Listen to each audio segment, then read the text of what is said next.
Você vai deixar a vida te levar? Quem você quer ser? O que você vai fazer? Acredito que nós podemos te dar uma direção e te ajudar.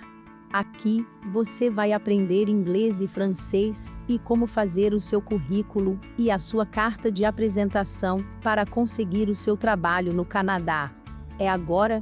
Mexa-se e mude a sua vida, corajosamente indo onde você nunca foi antes.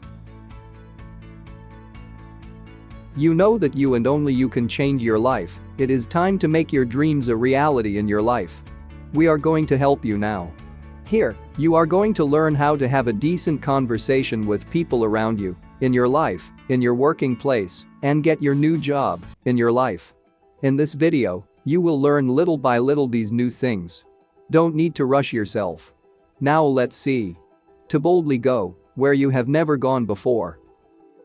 The definitive guide to TEFL jobs. What sorts of TEFL jobs exist? People often overlook the wide range of job opportunities in TEFL. By far the largest number of TEFL teachers worldwide are Indigenous teachers working in local secondary high schools. Most of the information on this page will not be of interest to such teachers, though some will be. Apart from that, there are potential opportunities for all TEFL teachers worldwide in commercial language schools, from sole proprietorships to publicly listed chain schools, international schools, secondary high schools, kindergartens, universities, government-sponsored programs, e.g. Peace Corps, JET, British Council, corporate in-house training departments, freelance private teaching, voluntary work for charitable organizations. Who will I be teaching? This depends to some extent on the school or organization, but in general all kinds of people are learning English. Good schools are sensitive to their teachers' capabilities and will try to match you to the most appropriate students. The more flexible you are in this respect, the more hours you will probably get. In general,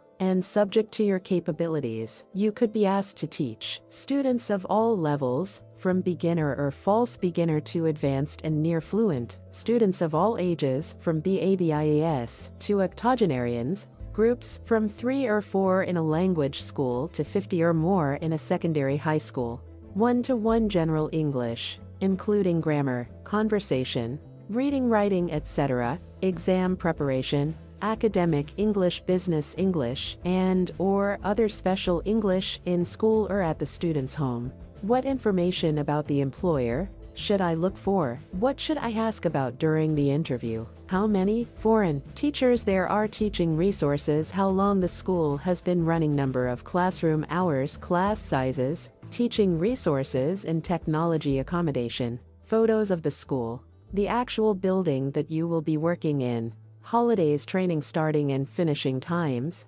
e.g. split shifts, what your days will be, other duties, e.g. placement testing or sales. How can I tell if a job is a scam? These are the usual danger signs. Recruiting a suspiciously large number of teachers, suspiciously good conditions, especially if the job is offered to people with no teaching experience, jobs in Europe that don't ask for qualifications or experience, offering jobs to teachers from developing countries who can't usually get working visas, offering jobs in the EU to Americans with little experience, asking for copies of certificates early in the application process, asking for original certificates, the company using email addresses from providers like Gmail, Hotmail and Yahoo, no address or telephone number on the website, the whole company seeming to be run by one person, not contacting your job references before they offer you a job, a shoddy website, no website asking for money from you, never send money to anyone, recruiters will be paid by the school, and genuine schools will pay all visa expenses, only send originals of certificates once you have confirmed that it is the usual process in that country, and have received a signed contract. You will keep listening to this video to have what is missing. So stay tuned. Don't be naive and click on the subscribe and like buttons and help us to achieve more people. Now, let's keep moving.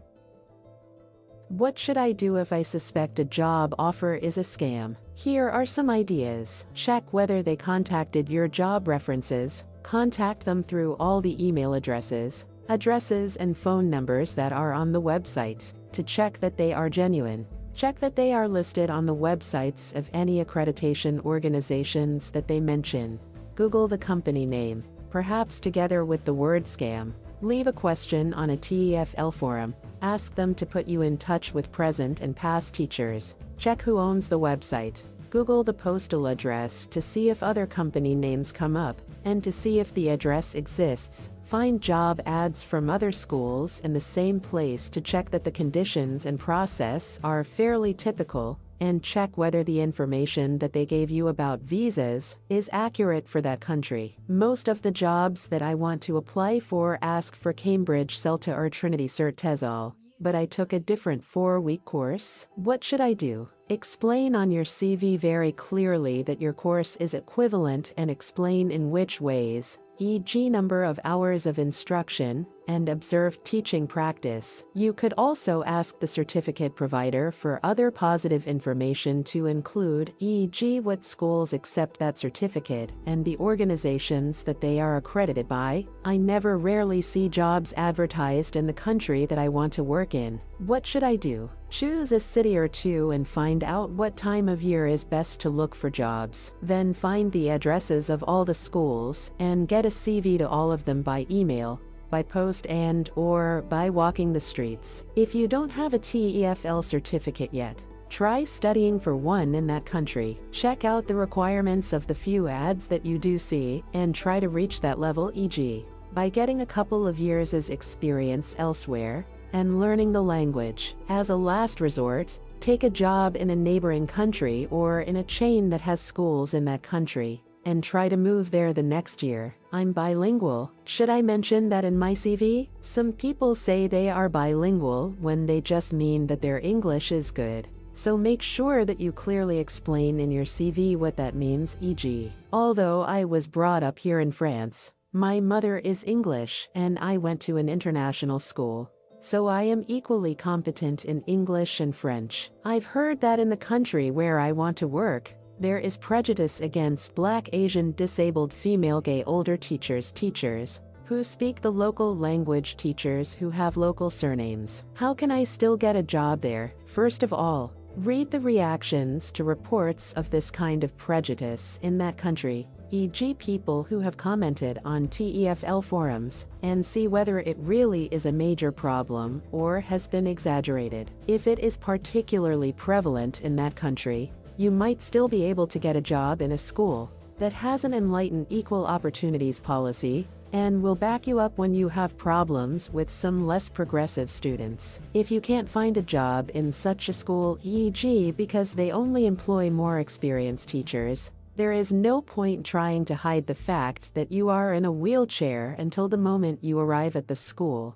But there is no harm in leaving a mention of potential issues until you are offered the job. You could also teach somewhere else for a few years, waiting until you are able to apply for those better jobs. Tell us what you think. We want to read what you have in mind. This way, we can adjust our videos to put some light on your doubts. And now, let's go back to our video. Should I just go there to look for a job, or should I apply from abroad? In some countries you need to apply for a working visa from abroad, or even from your own country. So unless there is a standard border hop for that process and the process is quick, there is little point going there to look for jobs. In other places, e.g. big cities in Spain, there are so many people looking for jobs that they rarely bother advertising, and so you will need to go there. You can also, of course, apply online while you are there. Are there any age restrictions? You need to be at least 18 years old to work or get on a TEFL course, though most schools and countries prefer university graduates, and so most first-time TEFL teachers are in their early 20s. A few countries also have upper limits for teaching visas, but most schools are happy to employ teachers in their 50s. if they have good qualifications and/or experience. The problem tends to be the other way round. Not many 50-somethings are happy with the management styles and living conditions that most first TEFL jobs include. My grammar spelling was always terrible at school. Can I still make it as an English teacher? Perhaps you should try to improve. If you really can't, how can you help your students improve their own grammar or spelling? Still, it is possible to get through a TEFL course and teach with careful preparation of lessons, especially if you teach low levels and young students. Is teaching illegally really so bad? In a few countries, almost all teachers are illegal in one way or another, e.g., because no schools can afford to pay national insurance or get teaching visas. In other places, only the worst schools will employ teachers illegally, with all that entails for your working life and job conditions. There are also the possibilities of deportation, fines, sudden changes to visa regulations that make border runs impossible, or sudden loss of your job when schools decide to hire people legally. You will also need the qualifications that could get you a legal contract, degree and/or TEFL certificate sooner or later, if you want to stay in TEFL. What countries can I teach in without a degree? Do I need a degree to teach abroad? In most countries you need a degree for the working visa, i.e. a degree is often a government requirement for obtaining a work permit, rather than an employer requirement. If you have an EU passport, you don't need a visa to teach there, but as it is a competitive market, you might still find it difficult to find jobs. It is still possible to get a visa to teach in more obscure parts of China without a degree, but this is likely to change as it becomes a more mainstream teaching destination, and those cities and towns become more livable for foreigners. Furthermore, where schools employ people illegally, e.g. without a degree working visa, it is worth wondering why they can't find staff with degrees, TEFL certificates, and working visas, when there are so many teachers with all of those, and how they must treat their teachers if they have so little respect for the law. How should I choose my first job? What is the best country for a first job? There are many questions to ask yourself. Do you want to arrive with a big batch of new teachers for the instant social life? Do you want to choose your own accommodation? Or would you prefer the school to choose it for you? Will speaking the language or being able to learn it quickly matter to you? Is being far away from home, e.g. time difference when phoning home and cost of flying back, an issue for you? Most people find that the easiest first jobs are through big chains of schools in East Asia for the help with accommodation and visas, and in the EU, if you have an EU passport, for the lack of paperwork, being close to home and being culturally similar. Where can I save the most money? Most people usually say the Middle East, but you are unlikely to get a well-paid job there without considerable work experience and maybe higher qualifications, such as in Libya and Kazakhstan are the two new big money destinations, but can be a bit tricky to work and live in. If you are a new teacher, South Korea is probably the easiest place to live where you can save a decent amount of money, but it can be difficult to find out which schools are good. Taiwan is probably the next best bet. Most people add Japan to that list, but dropping wages and bankrupt schools means that the boom years are long gone. Things to consider when comparing jobs in different countries include the pay, tax, cost of living, cost of accommodation, and whether it is supplied by the school. Unpaid holidays, chances of paid overtime or private classes, cost of flights back home, stability of the currency you will be paid in, inflation, setting up costs, e.g. furniture, mobile phone and flat deposit, and visa expenses. What can I put on my CV if I don't have any teaching experience? Any job experience is good, especially if it shows that you can deal with people, get to work on time, dress smartly, etc. Language learning experience is also relevant, as could be experience living or traveling abroad. You could also include relevant parts of your personality, as long as you can back that up with proof, e.g., I showed my flexibility by. Now it is your turn to click on the subscribe and like buttons. It's free and it depends only on you. Don't be naive. Thank you. Now, let's go back to our video. Do I need to speak the student's language? No, though it certainly wouldn't hurt. It can also help to get a job, especially when applying for jobs to work with kids and in universities, where there might be lots of admin in the local language. In some countries such as Spain, you might also find yourself competing with people who have good language skills for the best jobs. All actual teaching will be done in English, though. Can I get a job where I don't need to teach kids? Yes, especially if you aren't too fussy about location. You are unlikely to get a university job until you have plenty of experience, but most countries have chains of cram schools and/or language schools who only teach adults. Be careful asking the school about this though, even if you will only teach adults. Sounding like you hate kids probably won't give a good impression. What's the best time of year to look for a job? For summer schools in the UK, the best time is usually May or June,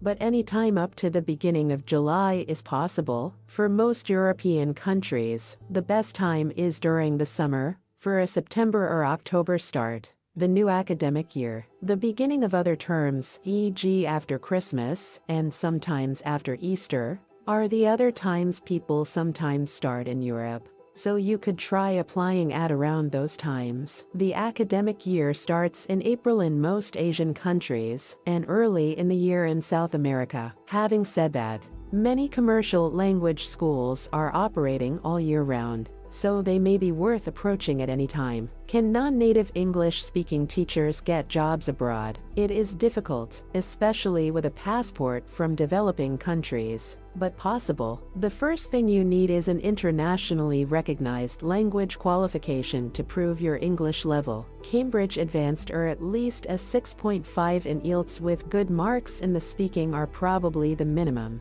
with Cambridge Proficiency IELTS 7.0 being more common. Even perfect scores in TOEFL and TOEIC are less useful, as those exams are too easy to cram for. It is then best to take the most internationally recognized teaching qualifications, e.g. Cambridge CELTA, then maybe the Delta and NMA, or even PhD, from a well-respected university in an English-speaking country. You can then try to get a job in the local branch of an internationally recognized chain, e.g. International House. Doing your training through this school might be a good route in. As much teaching experience as you can get, locally and/or online, as many qualifications as you can get publishing articles and research papers, and study abroad will also help. An alternative route is that some countries are starting to recruit foreign teachers from specific developing countries with a reputation for speaking English, such as the Philippines and India.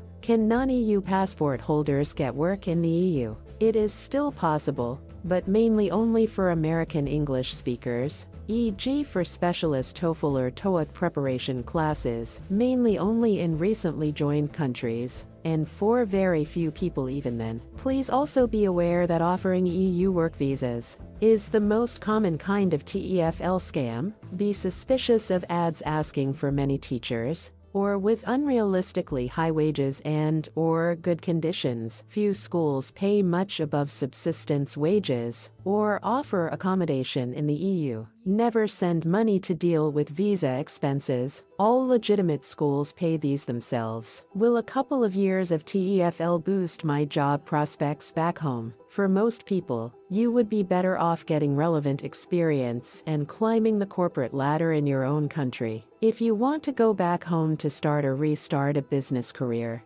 there are ways of making sure that your time abroad will be some kind of asset. Choose a country that future employers will be interested in, e.g. China. Learn the language and take exams in it. Teach corporate clients and keep a list of their companies. Move into management or teacher training. Give conference presentations. Start your own side business, and/or move into non-TEFL jobs. Once you have been in the country a year or two, is it possible to find a job for just a few weeks, months? There are short summer camp and summer school jobs in July and August, and sometimes the second half of June in the UK. There are also sometimes summer jobs in Europe. In the European winter, some ski resorts run English and skiing schools, or that is the summer school period in Australia. If you are eligible for a working holiday visa, you might also be able to get a job in Europe from Easter until the end of the academic year, for example to fill in for a teacher who has left. Otherwise, most schools expect you to work for 9 to 12 months. Hit the like and subscribe buttons, then you can help us to spread these words to more people. Help us to bring these words to your future Canadian friends. Now, let's see what else we have here. Can TEFL be a real career? It will never be the most secure and well-paid job in the world, and getting a proper expat job or getting qualified as a school teacher back home and then applying to international schools are almost always better financial decisions. You will need to show flexibility, especially in the first couple of years. But you can stay in TEFL for a lifetime and eventually support a family on it, for example by working for universities, teaching in the British Council, or climbing the corporate ladder in other large chains, such as Bell or International House. To do so, you will need a well-recognized 4-week certificate, and to follow that up a few years later with a diploma and/or a master's. What will my wages standard of living be like? Will I be able to save money? In most countries, in your first full-time job, it will be roughly equivalent to that of a graduate new recruit, e.g. a McDonald's management trainee in your own country. You may be able to save some money in your first job if you pick the country carefully,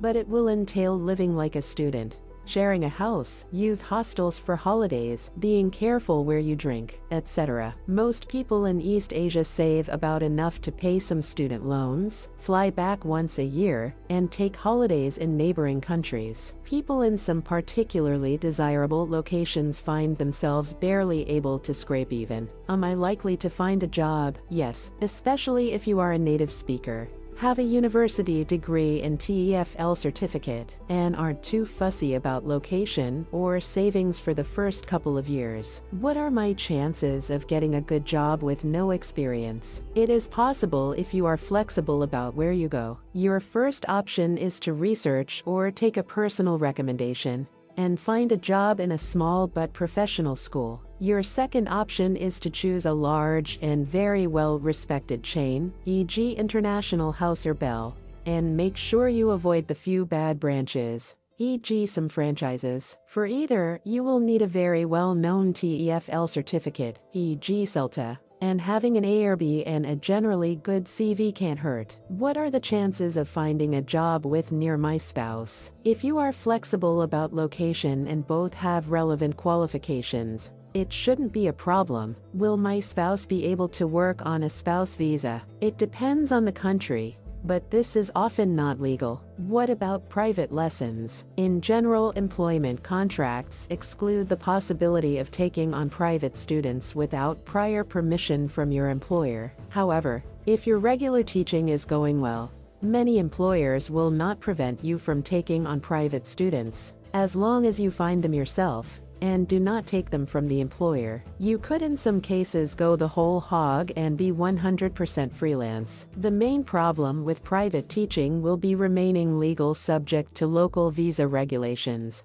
So this very much depends on the country and your nationality. I've never lived abroad. How will I know if I will like it? You can't. For one thing, it depends on personal experiences such as the friends you make. You should be okay if you've traveled abroad, don't easily get homesick, have lived away from home, are flexible, easily make friends, like learning languages and trying new foods, don't have a romantic attachment back home, and are not just leaving your country to run away from something. Although I really want to live abroad, I've never been particularly interested in teaching. Should I give up the idea of TEFL? Plenty of people who thought they were totally unsuited to teaching have later found that they liked it and/or were good at it. You should know by the end of your TEFL course whether English teaching is for you or not. I'm a vegetarian vegan, can't eat some things. Will I still be able to live abroad? This is much easier when you live somewhere than it is while on holiday,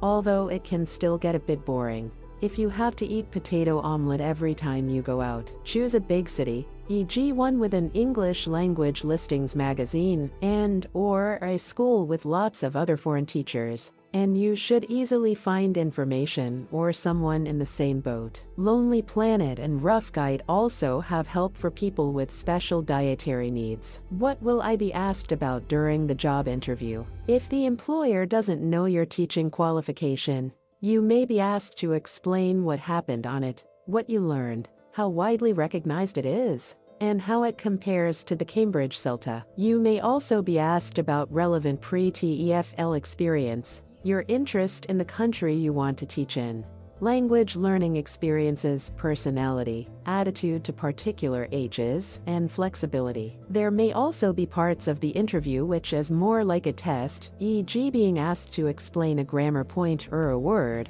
as if you were talking to a student. A few schools also ask you to pretend that you are teaching part of a lesson to demonstrate your skills, but you should be given enough information before the interview to be able to properly prepare for this. Can I get a job without split shifts, weekend work, early mornings, evenings? It is very difficult to find a first job without at least some of these things, especially when you first get there, as more experienced teachers are usually first on the list when those shifts come up. Also, job advertisements obviously rarely mention these things. The easiest way to avoid them is to get a job as an assistant language teacher in a secondary high school, but you will need to be flexible about location. How do I get a work permit? You won't get any work permit without a job, or at least a firm job offer. Once you have that, your employer will normally sponsor you and take care of the necessary paperwork. Will I have to pay tax back home? It depends on the country, and rules can quickly change, but most people do not. You may find it worthwhile to declare yourself non-resident, e.g. if you are paying tax on your investments in your own country,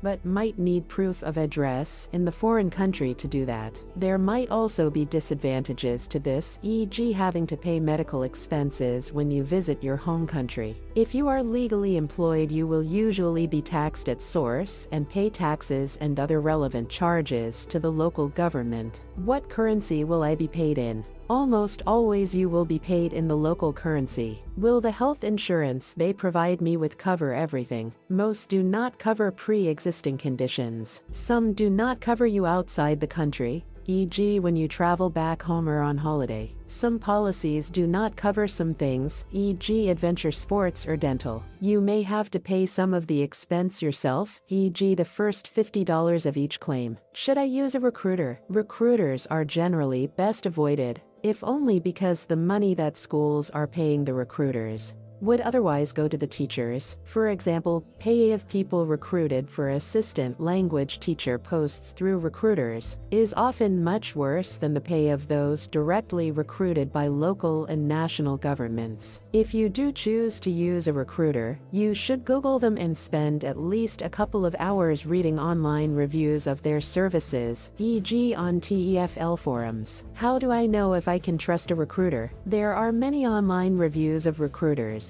but as with hotels and restaurants, it is almost impossible to find one that doesn't have at least a couple of bad reviews, and it is difficult to know which reviews to take seriously. Perhaps the biggest sign of a good recruiter is honesty. Have a look at their website and see if they make teaching and living abroad sound easy and incredibly well paid, neither of which is true. How much money do I need to take with me? Enough to live on until you get paid, plus money to cover yourself if you need to quit early and fly home, e.g. money to pay your bills, buy a plane ticket, and set yourself up again in your own country, e.g. pay a deposit on a flat. You may need money for finding accommodation and visa expenses if your school doesn't cover those. Also, most medical insurance schemes involve you paying and then reclaiming the money, which can take some time. Don't insist on living in your golden cage any longer and get out from it. Come on, start moving. Take your destiny into your hands and inform yourself to make wise decisions which will lead your life to the place you want it to be. Don't need to rush yourself, but do not waste your valuable time. What should I take with me? Any food and drink that you really can't live without. Clothes for this and the next season. Extra clothes if you are an unusual size. A phrasebook, dictionary and/or basic language course. Locally produced ones are sometimes no good. Protection from the sun or insects. Some entertainment, e.g. a few DVDs on your laptop and a few novels. A few teaching books, things that you can use in classes, e.g. photos of your family, a beach ball, tourist pamphlets from your hometown, and smart clothes for work. You will also need a plug adapter and/or voltage adapter if you are taking other electronic things with you. But it is usually better to buy electronics when you get there. A laptop and some other things will run on any voltage. Check the label on the bottom of the item. Will I easily make friends? If you easily make friends at home, you will easily make friends abroad. If not, things that will make it easier include schools with lots of fellow foreign teachers. Schools which will recruit a batch of teachers at the same time as you, countries where the general level of English is high, and countries where the interest in and reputation of your country are high. I have an obvious tattoo piercing. Will that affect my job prospects life abroad? In some countries these things are only used by very marginalized groups, sometimes meaning gangsters. For example, many Japanese gyms and hot spring resorts ban people with tattoos. If you can find a school with a relaxed dress code, e.g. some private language schools in Europe, you should be okay. What should I wear? Most schools have clear dress codes, but there is no harm in dressing up until you get a feel for what is normal. You might also need a suit for job interviews if you decide to move on from that school. What working conditions are standard? What working conditions should I look for? An industry standard is 24 contact hours. Classroom hours, with some schools expecting you to spend up to an additional 16 hours in school for preparation. No hardship, as it will probably take much longer to prepare during your first year or two, making a 37 to 40-hour week. In some countries, up to 30 hours of actual teaching are standard. But in this case, the methodology they use should be quite controlled, allowing you to prepare in less time. You should be able to find a job with a 5-day week, although not always with consecutive days off. Split shifts and/or days off during the week are also quite standard, as students usually want to study in the morning, in the evening and at weekends. Holidays can vary a lot, starting from 0 in some East Asian conversation schools. Schools in Asia usually pay flights, although often only when you finish your contract, and arrange accommodation. How long a commitment will I have to make? Most good employers will expect you to sign a contract for at least 1 academic year, especially for a job arranged in advance with airfare and accommodation. However, if you are in the country itself, you can sometimes work on a monthly basis if it suits you better. For a few government-sponsored programs, e.g., the Peace Corps or British Council, a minimum 2-year contract is obligatory. What about accommodation? You are more likely to have accommodation arranged and perhaps paid for or subsidized if you secure a job, often in advance, with a contract of 1 year or more. Especially for jobs in Asia or the Middle East. You may find, however, that you are expected to share such accommodation with other teachers. What about taking children abroad? With a legal job, you will almost certainly be able to obtain a residence visa for your children, though you might have difficulty in supporting them abroad on your teacher's income. There would also be the question of their education, which in some cases could prove exorbitantly expensive if they can't study in a kindergarten or normal primary or secondary high school, language sometimes being an issue. Why are lots of the contracts for only 9 months? Many European schools shut down during the summer. Teachers who want to go back to the same school usually do a summer school elsewhere, e.g. in the UK. Some schools do actually stay at least partly open during the summer, so you could ask them if the possibility of hourly paid summer work is there. What if it doesn't work out? Can I just quit early and fly home? It's not slavery,